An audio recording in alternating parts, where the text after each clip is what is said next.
జిల్లా సర్వేపల్లి నియోజకవర్గంలోని తోటపల్లి గూడూరు మండలం పేడూరు రెవెన్యూ పరిధిలోని పొలం కలిగిన మహిళా రైతు ఈమె పాముల వారి పాలెంలో మాజీ రేషన్ షాప్ డీలర్ గా మంచి పేరు ప్రఖ్యాతులు సంపాదించినది. ఈమె పేరు దుత్తపాటి పద్మజ. ఈమె శనివారం మీడియా సమావేశం నిర్వహించారు. ఈ సందర్భంగా పద్మజ మాట్లాడుతూ తనకు 5 ఎకరాల పొలం చెందిన పారుదల కాలువను తన పొలం చివర గనిమ గుట్టును అక్కడ ఉన్న ఎల్లరాయిని పక్కనే ఉన్న రైతులు జేసీబీతో తొలగించారని, ఒంటరి మహిళలైన తనను అనేక ఇబ్బందులు పెడుతున్నారని తెలిపారు. ఈ విషయాన్ని తోటపల్లి గూడూరు పోలీస్ స్టేషన్ లో ఫిర్యాదు చేసినట్లు ఆమె తెలిపారు. ఈ ఫిర్యాదుపై స్థానిక ఎస్ఐ వీరేంద్రబాబు తన సిబ్బందితో కలిసి ఉభయ వర్గాలను విచారించారు. పారుదల కాలువ గట్టును యథాప్రకారం వేయాలని పక్క పొలం రైతులను సూచించారు. ఈ విషయమై తనకు న్యాయం చేయాలని మహిళా రైతు కోరారు. పాములవారిపాలెం, నేను దుత్తపాటి పద్మజాని, రేషన్ షాప్ డీలర్ గా 34 సంవత్సరాల నుంచి చేస్తాను. మాది పొలం 5.5 ఎకరా పొలం ఉంది. మా పొలంలో 13/1లో సర్వే నెంబర్లో మా గెని మేము లేని టైంలో మా గెనిని తీశారు. మా కాలువ ఒక అంచున మట్టి తీసేశారు.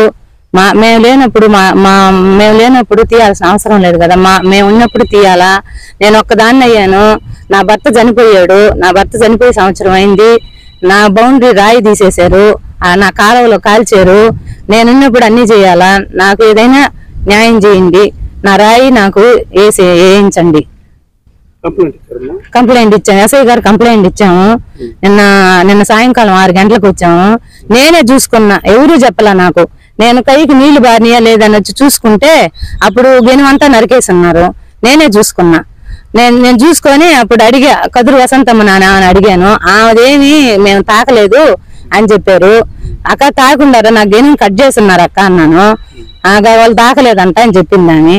సరే అక్క, నాకు వాళ్ళు న్యాయం చేయండి అని చెప్పి నేను పోలీస్ స్టేషన్ పోయి కేసు ఇస్తానని చెప్పి ఆమె వెళ్ళిపోయి 6 గంటలకి స్టేషన్ లో ఇచ్చాను. ఎస్ఐ గారు ఏమంటే వస్తున్నాను అండి, నేను చూస్తాను అని చెప్పాడు.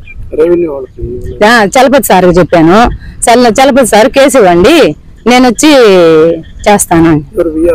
VRO Chalapathi sir. ఎంఆర్ఓకి ఏం చెప్పాల, విఆర్ఓకే చెప్పా. దుత్తపాటి పరన్నాయ.